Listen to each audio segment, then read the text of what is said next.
It's April 2023. My name is Jimmy Van, and this is KYN Live.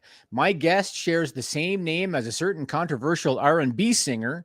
He had the song No More Lies by Michelle stuck in his head for at least 5 years. And he says he spent most of the 90s watching The Simpsons, and I've seen the memes on your Twitter, so I know this. He is the co-host of the Motor City Metrics podcast about the Detroit Tigers. This is Chris Brown. Chris, how are you, man? I'm doing well, Jimmy. Thank you. Wow, I totally forgot about my Michelet admission there. That's funny. You went back on that one. Well done. Yeah, you know what? Every time I do this, people are like kind of wowed by the intro. And I told them the morning of, every time, the morning of, I do my research and try to find something good. And I thought that was interesting, man. For 5 years, you had this thing rattling around in there. You know what I mean? That's some borderline Nardwar shit. All right. Well, here's what's going to happen. We're going to talk to KYN seven of the top news stories of the week that are stupid, funny, or weird. I'm going to get your reactions, and I'll ask you questions along the way. And guys, get in your super chats to get your question or statement read on the air. If you don't want to donate through YouTube, or if you can't catch the show live, go to kynchat.com, leave a question or statement anytime you want, and we will read it on the air. I know you're new to this, Chris. You said you did some research. I'm a broken record. Every week, it's hard to whittle it down to 7. There is so much stupidity in this world, but I got 7 good ones. Are you ready to go? Outstanding. I can't wait. All right, let's start with story number 7, reported by the Daily Mail. All I got to say is people. Yes. So there's a branch of the Royal Mail, and the Royal Mail is the UK's postal service. They sent out a letter to staffers, and the staffers happened to be on strike at the time. They announced in the letter that an agreement had been reached that would include an 11% pay raise as well as other benefits. As a result of this letter going out, the bosses from the Royal Mail had to apologize for it. And Chris, my question for you is, why did they have to apologize for the letter? Yeah, that one stumps me. The only thing I could think of is that like there was no one to deliver it. That's a good answer because they were on strike. That's a good answer. No, so one of the managers actually sent it out as an April Fool's prank, and we have the letter. Look at this.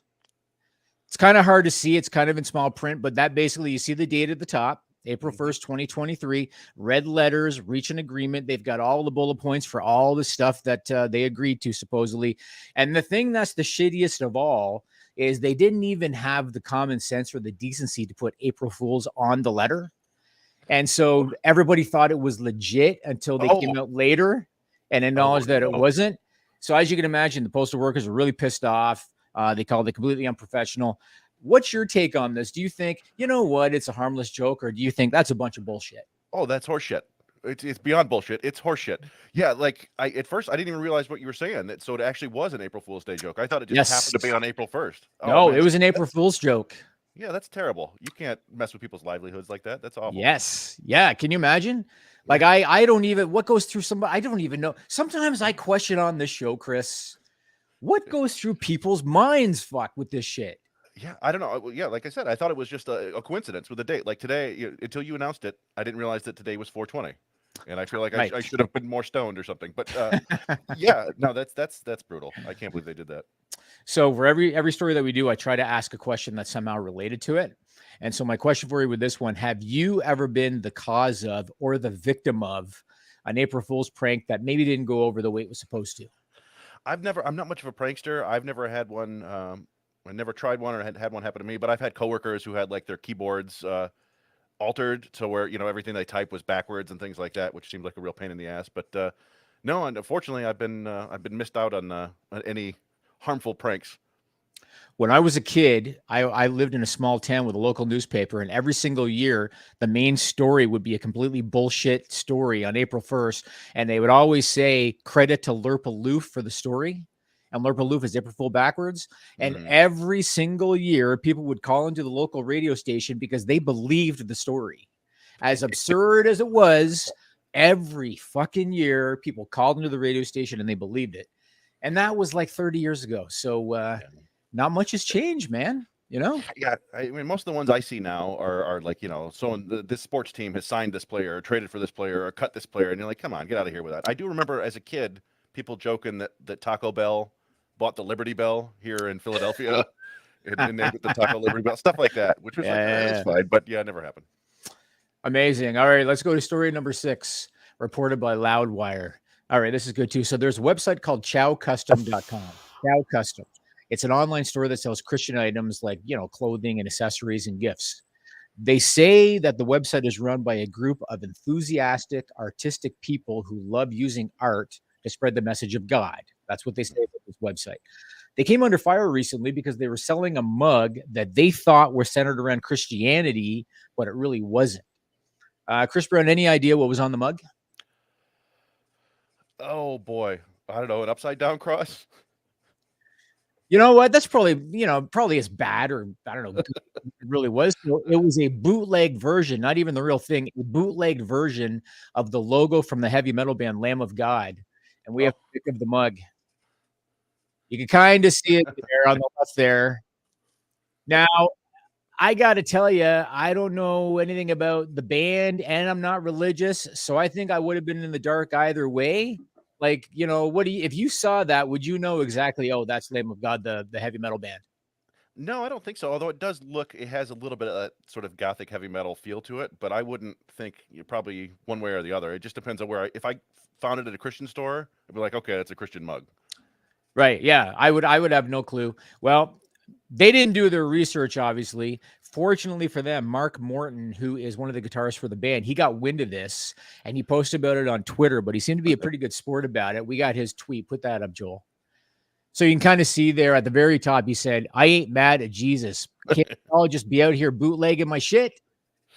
So he kind of took it as a good sport. So I think everybody can relate to this question.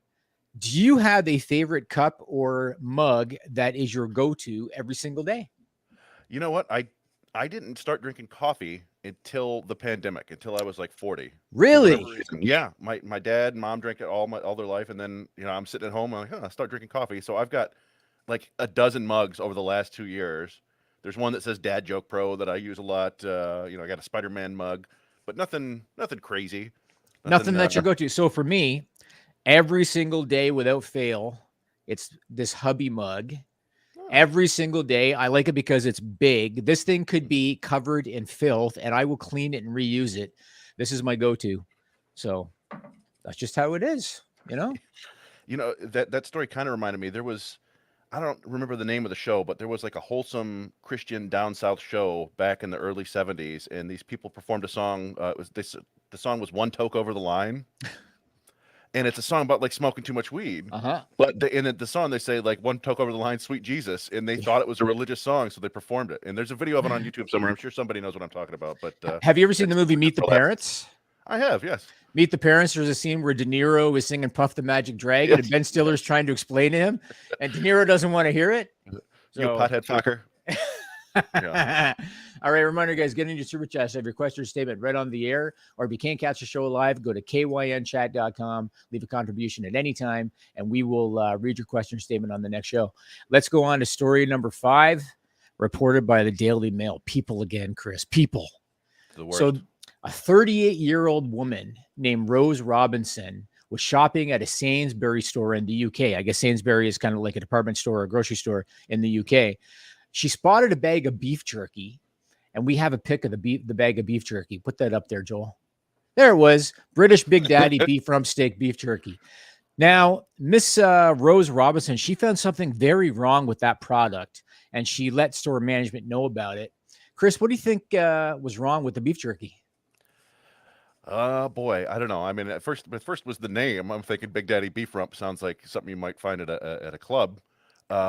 But I don't know. I'm guessing something funny with the look of the package. Maybe it looks like a flattened penis. I don't know. Okay, you were kind of onto it with the first time. She believed that product is sexist and discriminatory against women, and filed a formal complaint. We have a picture of Ms. Robinson.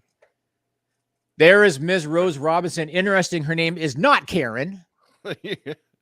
But that's what she believes. So she claimed the marketing of the jerky involved gender. She said the term Big Daddy has sexual connotations and relates to a masculine power boss. I don't know, man. I think somebody's got a lot of time on their hands. What do you think? Do you think beef daddy beef jerky is sexist? I would say no. No, I don't think beef jerky can be sexist unless somehow it's used in some sort of assault. I mean, if they want to like do like a female version with like the Brazilian butt lift beef jerky, then sure. But yeah, it sounds like somebody just wanted to get in the paper. And me being, a pro wrestling guy, way back in England, there was a legendary pro wrestler named Big Daddy. So there could have been a relation, right? Yeah, I would think so. Maybe maybe he went into business. Right, Like right. Tim Horton. Tim Horton was a hockey player. There, see, I'm Canadian, so I'm with you on that. I'm with you on that. All right. Are you a snacker? And if so, what is your go-to? Maybe it's beef jerky. Who knows? I snack way too much. Yep. Yeah, recently my wife has been going and getting a bunch of beef jerky at Costco, and like I was like, stop it, because I won't stop eating it. So beef jerky Is it called Beef Daddy's Beef Rump? No, it's Jack Links, which is another strange name. Oh yeah. But yeah, no, I'll snack on just about everything except stuff that's good for me. So I'm with you. I started eating low carb in October, and it was for that reason, because sometimes shit kind of gets out of control a little bit. Yeah. So far so good. We'll see where it goes. All right, story number 4, reported by Fox 5 DC. Okay, we got video for this one. This is good too. So 2 teenagers jumped a driver at a gas station in Germantown, Maryland. They demanded the keys to the car. Then they got into the car and they attempted to steal it. But within about 20 seconds, they all of a sudden got out of the car and they took off, leaving the car behind. So they never actually went anywhere. Chris Brown, why did they change their minds and run? My guess is there was something else in the car, maybe a baby or a dog. It's not a bad answer. So basically, the car had manual transmission, and neither one of them knew how to drive stick. We have surveillance footage. Check this out. There they are. They get the guy out of the car. They get into the car, both of them. There goes the other one getting in. They're sitting in there for a few seconds or so, just dee. And then, oh, she's still trying. You can see the hand on the wheel there. See? Yeah. They're still trying. And then let's move on. So those teenagers were located. There was a foot chase with police. They were taken into custody and they were charged as adults with carjacking and with conspiracy carjacking. I don't know. I'm thinking that those two they're better off staying in school. What do you think? I would think so. That's not the smartest choice there. Or at least if you're going to be stealing cars, probably know how to drive an automatic. Yeah, no, I mean, look, I have never driven a manual transmission car, but I imagine I could probably make it work, right? Like they didn't even start the thing up. I learned on a manual actually when I was 16. Oh, did you? Yeah. I mean, it takes people who try tend to stall like 4 or 5 times before they figure it out. But yeah, I would think if you're going to be stealing cars, you got to know what you're getting into. And that looked like maybe I don't know, kind of a swanky car, maybe like a Fast and Furious speedy car, but. Yeah, that's embarrassing for them. I've seen the movies where like they have somebody that's trying to learn how to drive the car. Like you said, they're like starting and stopping, and stopping. But they just never even made the effort. Stay in school. You're better off doing that. Let's go to story number 3, reported by Newsweek. And this is another good one if I can get my mouse to work here. Okay, this is good. This was a thinker, the object of this thing. So a crocodile was spotted in Australia. It was hiding out in what looked to be a very advantageous spot. It was like this crocodile had done his homework. What kind of hiding spot do you think this crocodile found? All it does is it makes me think of an old Far Side cartoon where there's a spider that put a web at the end of a slide. So I'm going to say right at the bottom of a children's slide. You're on the right track. It was hiding under the wheelchair access ramp of a nursing home. And we have a picture courtesy of Roper Golf Regional Council. There it is right there, hiding under the wheelchair ramp of the nursing home. Authorities had to close down the facility so they could try to catch it, but it disappeared, hopefully without somebody's grandmother in its stomach. You got to hand it to the croc, man. Like that is a human version of fish in a barrel. If there is ever a crocodile version of fish in a barrel, it's probably the wheelchair access ramp of a nursing home. What do you think? Yeah, that's survival of the fittest, right? That's what you see in the wilderness. The animals, they go after the weak and the elderly and the young. So, like I wonder how long he staked that place out before he figured out. Yeah, I got this.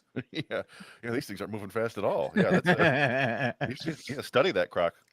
Have you ever had a patented sweet spot? I know that you write for a video game publication, so you're probably a gamer to some degree. Have you ever had a patented sweet spot in a video game, meaning either it was a hiding spot to stake out your opponent, maybe it was a patented move in a game? I used to play NHL 94 back in the day because I'm an older guy, so I used to play NHL 94, and the faster players, you could do the deke, and I would get like 100 goals in a game. Have you ever had a patented sweet spot in a video game? Yeah, and I remember doing that in NHL 94 too. Or my move, I think, was I would go around the goal and then come back and go top shelf and work just about every time. In recent years, I've got a 9-year-old son. He and I have been playing a lot of Fortnite. Okay, And yeah. and I would they updated and got rid of the spot, but I used to go to this place called Faulty Splits every time, and I would usually finish top 10 if not win just by starting there because nobody else would show up there for whatever reason. You could claim it and get all the good gear. So that was my So sweet I'm spot not for a familiar while. with the game. So like, is the objective? So are you standing there and the people are going by and you're killing them, or are you Well, standing there and getting stuff? So in Fortnite, it's a battle royale. So 100 people drop onto the same island, and you're just kind of whoever is the last man standing wins. So but it's a wild like open area, and so you're running around and trying to grab better gear, and you can hide and shoot people. But yeah, a lot of it is just finding the best gear as quickly as possible and getting the drop on people. Gotcha. So you found a spot where you get all the good gear, and then you can just pick them off, basically as you wanted. Yeah, that was for a while there, and then they updated it and got rid of that area. So, They figured they probably got complaints because you know how the world is. They probably got complaints. yes, Well, correct. shout out to Zdeno Seeger. Zdeno Seeger was the player on my Edmonton Oilers in NHL 94. He wasn't even on their roster in the game, but he was a 99 speed. And so I would always take him off the sidelines. I'd put him on my top line. He would get 50 goals a game with the deke. So shout out to Zdeno Seeger. I was a Canucks guy back then with it was like Bure and Jeff Courtnall and Trevor Linden and Jerky. Yeah. And all those dudes. That was God, those games were so good. Man, we should do a hockey podcast sometime. All right, final reminder, guys. Get on your super chats to have your question or statement read on the air, or go to kynchat.com, leave a contribution anytime, and we'll read your question or statement on the next show. So are you a Flyers guy? No, I'm a kind of a Red Wings guy, I guess. Okay. I mean, the Red Wings were huge when I was a teenager in the 90s. I think they had gone through like a 40-plus year Stanley Cup drought, and they kept getting closer and closer. They had Steve Yzerman, and then they got Fedorov in, and Yzerman kind of took the role of he wasn't like the main goal scorer anymore. He was more the facilitator. And the Bruins just broke their record for the most points in a season, I think 95, 96, and then they lost to the Avalanche. And then a couple years later, they finally got through and then won the next year. And then they turned into the Yankees of hockey, where they just went out and signed every single fancy, big star, Luc Robitaille, Paul Coffey, all those dudes. I could talk to you probably for an hour because the Oilers are my team. So Kenny Holland, we could probably talk for an hour about that. But let's move on before we do it. Story number 2, reported by WJAR NBC 10 News. Okay, you're a father, you'll understand. So a mother in Westport, Massachusetts, her name is Jessica Nunez. She was driving home with her 5-year-old daughter named Lila, and she let Lila play video games on her phone so that she could concentrate and have a quiet drive home. Jessica ended up running into a problem. Chris, what happened? I'm gonna guess that her daughter somehow managed to spend like $1,000 on that quick ride home, but that's just off the top of my head. Couple of days after that car ride, the Amazon order showed up. Lila bought over $3,000 worth of shit. We got the picture. Go ahead, Joel. Yep, she bought 10 motorcycles. She got a Jeep. She got 10 pairs of cowgirl boots. The total was $3,180. Fortunately, her mom was able to return everything. I got to chalk this up to a lesson learned. Like, don't leave shopping apps open on your phone, people, right? Yeah, and like how not password protected, you could just go ahead and click. That's she must have just had everything. Yeah, everything's pre-populated. I don't even shop on my phone at all. I do no shopping on my phone whatsoever. Neither do I. My wife does. We get packages every day, it seems like. But sometimes I wonder about stories like that. Like, is that legit? Or does that that's mom wanting to get famous and like, hey, give us a GoFundMe? Because it's like, are you really that? Yeah, but I don't know. Maybe I shouldn't be so cynical. No, you know what? I do not use TikTok at all.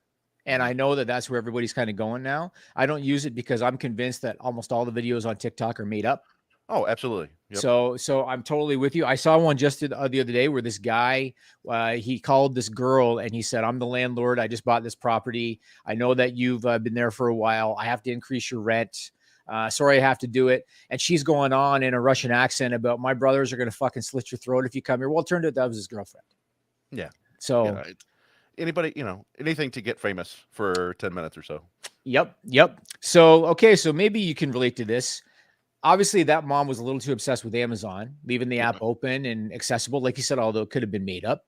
Is there an app or maybe even an e-commerce store that you might be a little too obsessed with? Oh, I'm addicted to Twitter as much as I don't want Are to you? be. Yeah.